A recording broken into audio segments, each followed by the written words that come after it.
For the dodecagon, you don't need to be able to draw these. Just we know that there's 12 triangles.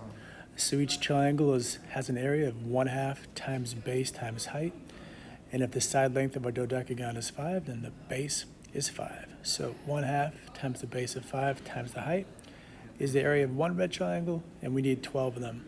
Again, you don't need to draw a perfect dodecagon. You can just draw one of those 12 triangles. And now we need to know how many degrees these angles are. So a full revolution of the interior is 360.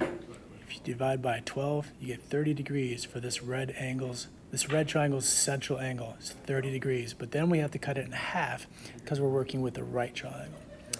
So it's 15 and 75. Remember, we just need the height. So if we park at 75 degrees, the height is opposite, and the adjacent is 2.5. That's going to be the tangent ratio.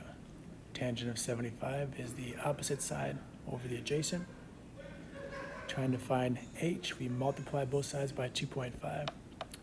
There's the height. So our area is 12 of these triangles, 1/2 base times height, and 12 times 1/2 is 6, 6 times 5 is 30, 30 times 2.5 is 75.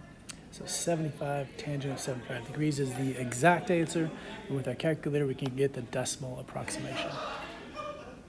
What would the